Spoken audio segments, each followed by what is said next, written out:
ప్రార్థించారు.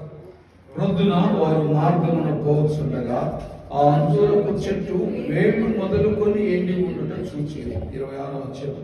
అప్పుడు పరలోకమందున్న మీ తండ్రి మీ పాపములు క్షమించు. చిన్న ప్రార్థన చేశారు. కృప కలిగిన తండ్రి, సన్నిధిలో మేము శ్రమల దినములలో మొదటి దినమున చేరి నిన్ను జ్ఞాపకం చేసుకొని యేసయ్య పరిశుద్ధ శ్రమల ప్రయాణంలో పాలిభాగస్తున్నట్టుకు మాకు చెప్పుకున్నాను.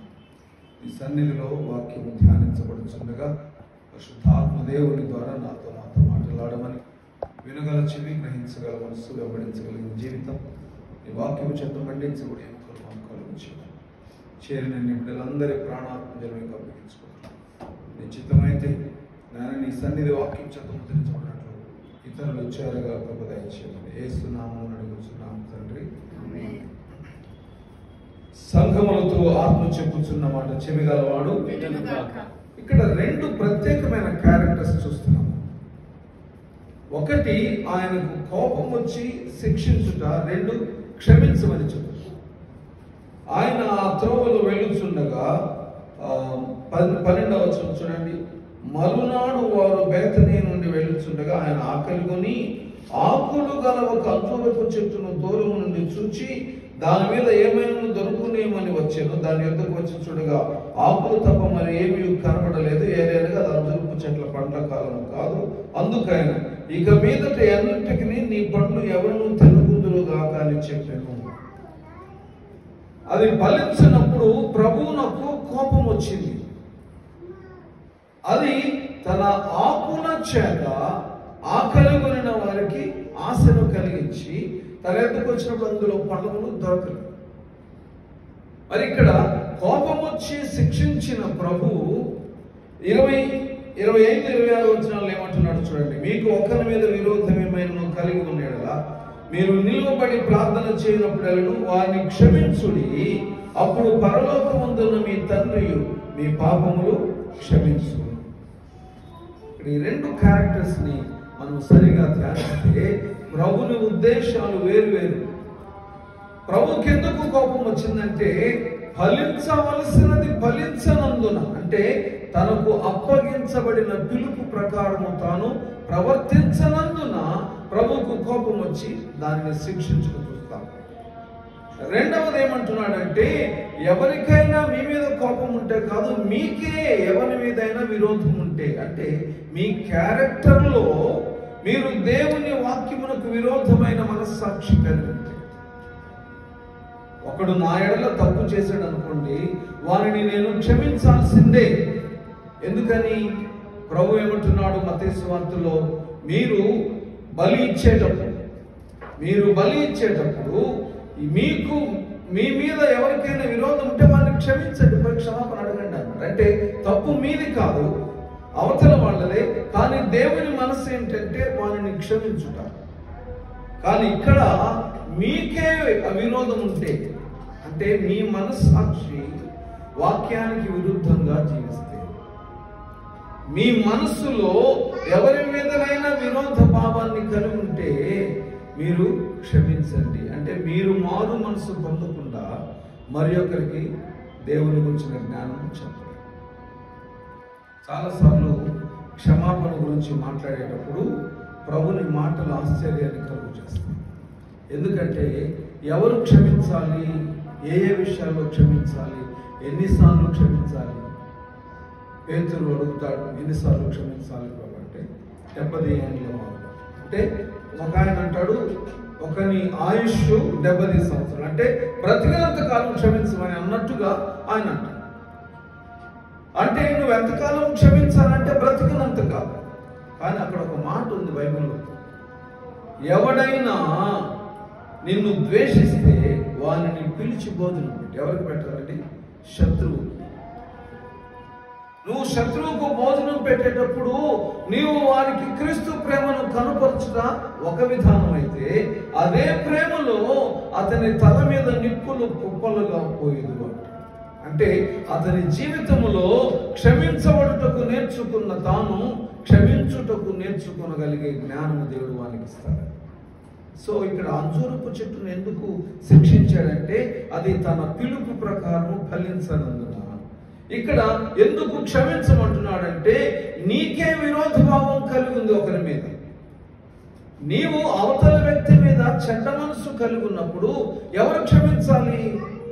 నీవే క్షమించుట నేర్చుకోవాలి. ఇక్కడ క్షమాపణలోని ఉద్దేశం ఏంటంటే దేవుని గూర్చినటువంటి మనస్సాక్షి కలిగి బ్రతుకుతాను. నేను చాలాసార్లు చెప్పాను, మరలా చెప్తున్నాను. నాతో కలిసి నా ప్రక్కన కూర్చున్నవాడు క్రీస్తు స్వరూపంలో చేయబడిన వాడైతే వారిని ద్వేషించుటకు, వారి మీద కోపపడుటకు, వారిని గాయపరచుటకు నేనెవరిని? నాతో ఉన్నవాడు క్రీస్తు సారూప్యములోకి చేయబడినవాడు. నేను ఎలాగో నా క్రీస్తు సారూప్యములో ఉన్నానో నా ప్రక్కన ఉన్నవాడు కూడా క్రీస్తు సారూప్యమైతే క్షమించుట నేను ఎవరి కోసం చేయాలి? అతనిలో జీవించుచున్న క్రీస్తు స్వరూపము కొరకు చేయాలి. ఆ మాట చదువుకుందాం. యోహాను మొదటి పత్రిక 5వ అధ్యాయం 4వ అధ్యాయం. యోహాను మొదటి పత్రిక 4వ అధ్యాయం.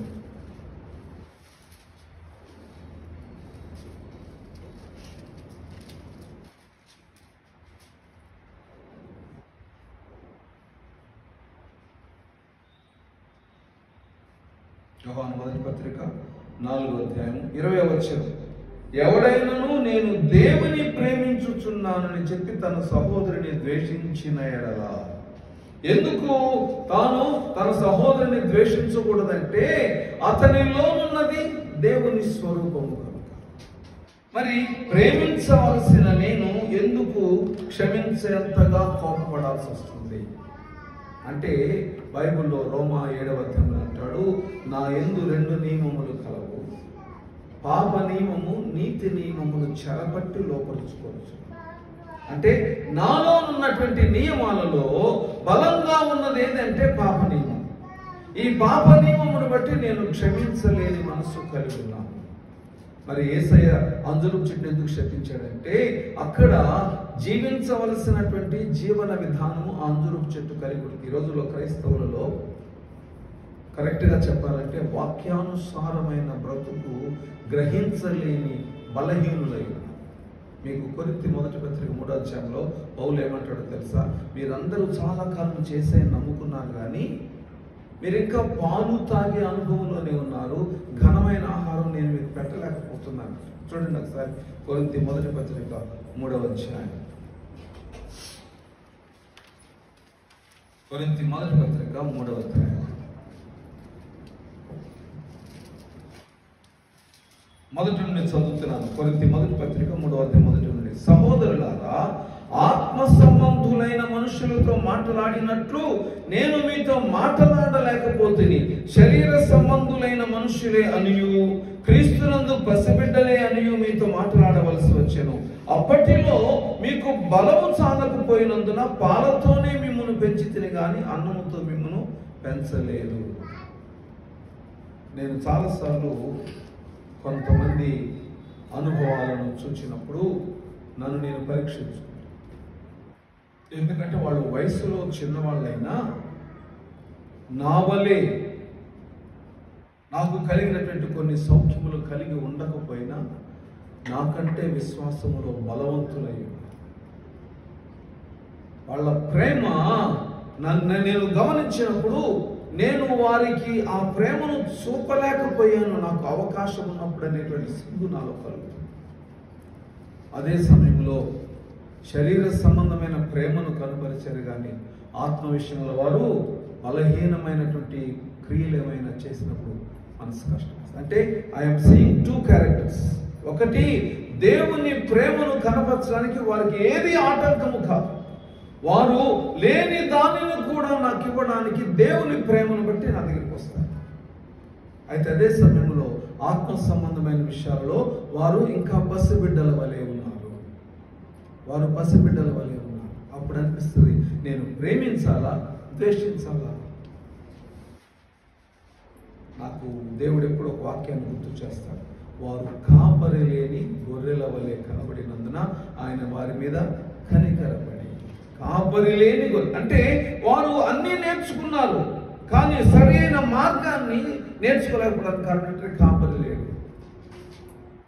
మనకు ఎప్పుడు కూడా మంద వెనక ఉంటాడు కాపరి మన భారతదేశం, కానీ ఇశ్రాయేలు దేశంలో మంద ముందు ఉంటాడు కాపరి. ఎందుకని?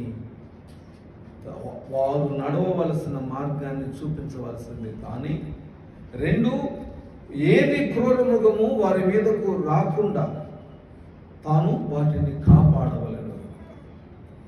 నేను అనుకుంటాను చాలాసార్లు నా జీవితంలో నేను ఆ కాపరి అనుభవాన్ని నేను సరిగా ఇవ్వలేకపోతే ప్రభువుకు నేను లెక్క అప్పచెప్పగలను. నేను నడుచు మార్గాన్ని చూడలేకపోతే అది వేరే సంగతి. నా వెనుక వచ్చుచున్నవాడు నాలో క్రీస్తును చూడగలిగే బ్రతుకు నాకు కావాలంటే నన్ను నేను పోగొట్టుకున్నట్టు నేర్చుకోవాలి. అయినను నా యందు క్రీస్తుని ఎవరైనా చూడలేకపోతే, ఒకటి, నా బ్రతుకైనా సరిగా లేదు, లేదా రెండు, వారి ఆత్మీయ జీవితమైనా సరిగా లేదు. నా యందు ఉన్న క్రీస్తును చూడలేని వాడు ఎవడై ఉండాలి? గుడ్డివాడై ఉన్నవాడు కాదు. దేవుడు ఒకసారి నాకు ఒక మాట గుర్తు చేశాడు. నేను విషయాలు ఆలోచించేటప్పుడు, పేతురు యోహానులు ప్రార్థన చేస్తే పరిశుద్ధాత్మ దేవుడు దిగి వచ్చి అక్కడున్న వాళ్ళందరూ భాషలు మాట్లాడారు. ఇది దేవుని కాదు. ప్రార్థించిన వారు దేవుని బిడ్డలు, భాషలు మాట్లాడేటువంటి వారు దేవుని బిడ్డలు. కానీ అక్కడ ఒకడున్నాడు, వాడు ఈ స్థితిని అంతటిని చూచి ఇదేదో ఒక మ్యాజిక్ అనుకున్నాడో, మంత్రం అనుకున్నాడో, వాళ్ళ దగ్గరికి వచ్చి ధన సంచి వాళ్ళ దగ్గర నుంచి అంటాడు, నేను కూడా ప్రార్థన చేస్తే ఆత్మ దిగి వచ్చి భాషలు మాట్లాడే వరం నాకు అమ్మండి అని. అంటే వాళ్ళు చూచేటువంటి విధానము మారిపోయింది. ఇతను ప్రభువును వ్యక్తిగతంగా రుచి చూడనందున ఈ స్థితినంతటిని ఒక వ్యాపారంగా చూశాడు. మన జీవితాలలో చాలాసార్లు ప్రభువును ప్రభువుగా అర్థం చేసుకోలేకపోతే, ఆయన అర్థం చేసుకునే విధానము మారిపోయి మనము వాక్యాన్ని మిస్అండర్స్టాండ్ చేసుకునే అవకాశం ఉంది.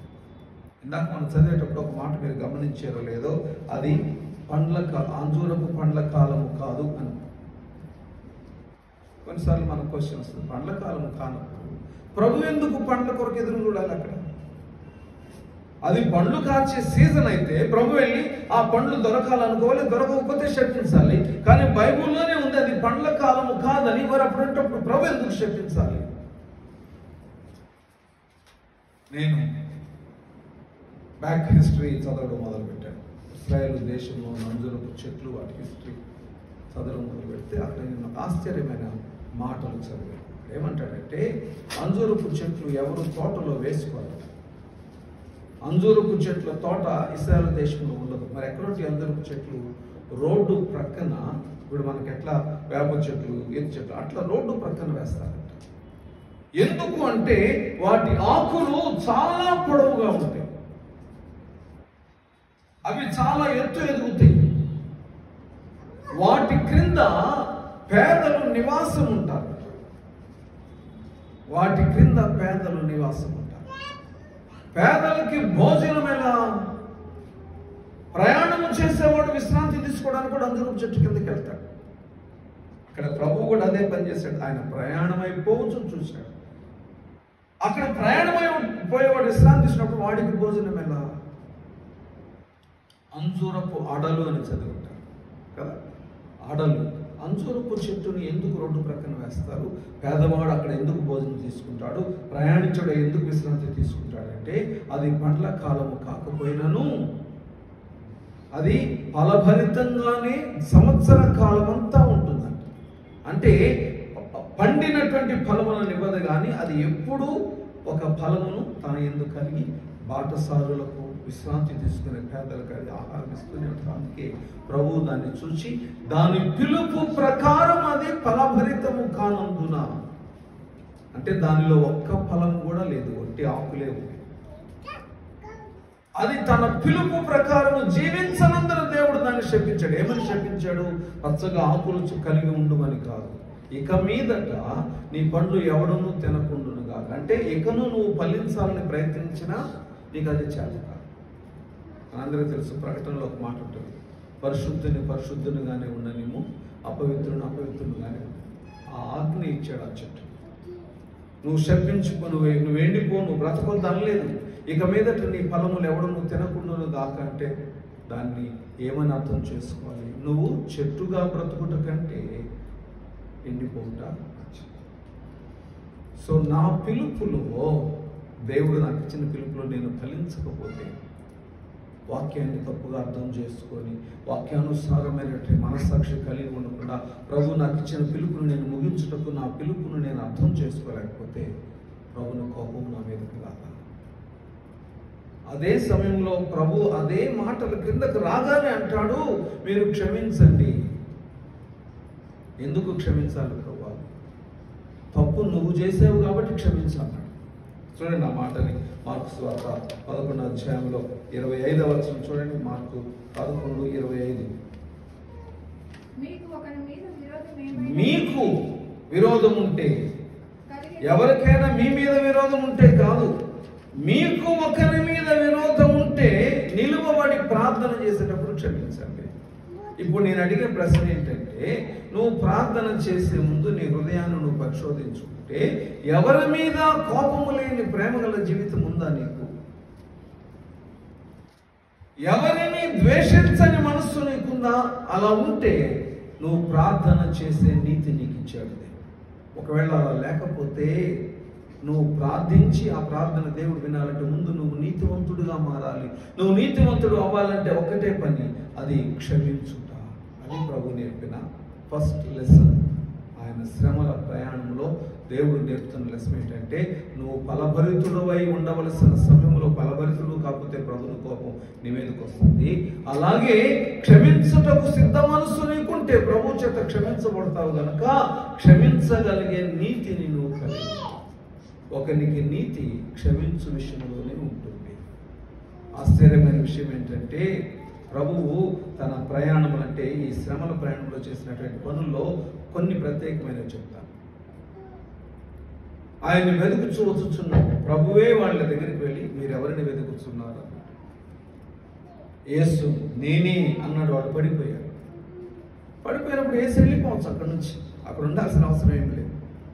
మరలా లేచే వరకు అక్కడుండి మరలా అంటున్నాడు, మీరు వెతుకుతున్న వారిని. అక్కడే ఉన్నాడు ఇస్కరియోతు యూదా. అతడు వాళ్ళందరికీ ఏం చెప్పాడంటే, నేను ఎవరిని ముద్దు పెట్టుకుందునో ఆయనే యేసు. ప్రభు అంటాడు, నువ్వు చేయవలసిన పని చేయొచ్చు కదా, వాళ్ళని ఎందుకు శ్రమ పెడుతున్నావు? అంటే తన్ను తాను అప్పగించుకున్నట్టుకు తానే అడుగు ముందుకు వేయటంలో ఇస్కరియోతు తాను క్షమించాడన్నది ఇందులో సత్యం. మనం అనుకుంటాం ఇస్కరియోతు శపించబడిన వాడని. తన్ను తాను శాపానికి అప్పగించుకున్నాడు కానీ దేవుని చేత మాత్రం శపించబడదు. నువ్వు చెయ్యి, నీకు అప్పగించబడిన పని, నువ్వు అనుకున్న పని చెయ్యి అన్నాడు. అతడు ప్రభువును ముందు పెట్టుకుంటే వాళ్ళు పట్టుకెళ్ళారు. సో ఇక్కడ ఒక క్షమాపణ. పేతురు కత్తి తీసుకుని ఒకరిని చెవి తెగ నరుకుతాడు. ఆయనను పట్టుకొని వచ్చిన వారిలో ఒకరిని చెవి తెగ నరికినప్పుడు ప్రభువు మంచి పని జరిగిందను. మనమైతే అదే అంటాం. కానీ ప్రభు ఆ చెవిని అతనికి మళ్ళీ ప్రార్థన చేత జరిగించి పేతురును క్షమించాడు. పట్టుకొని వచ్చిన చెవి నరకబడిన వాణిని క్షమించాడు. క్షమించుట ప్రభుని మనసు. పేతురు, నువ్వు కోడిపోయే ముందు నన్ను ముమ్మారు కాదంటావు.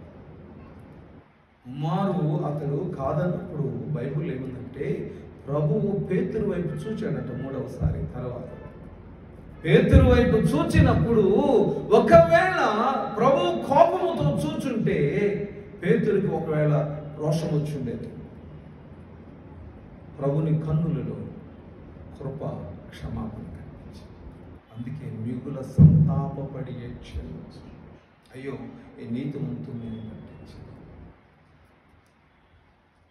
ప్రభు మరణించాక కూడా క్షమించాడండి. అది తెలుసా మీకు? ఎలా? ప్రభువు మరణించిన తరువాత ఇస్కరియోతు యూదా వెళ్ళి అంటాడు, నేను ఒక నిరపరాధిని మీకు పట్టించింది.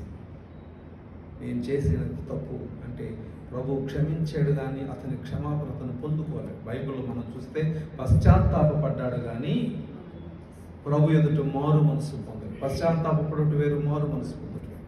కొందరు అందుకే తలక్రిందులుగా పడి పేగులు బయటకు వచ్చారు. శిలువ మీద ప్రభు పలికిన మొదటి మాట కూడా అదే కదండి, తండ్రి మీరేమి చేయించున్నారో మీరు ఎరుగరు కనుక మీరు క్షమించు.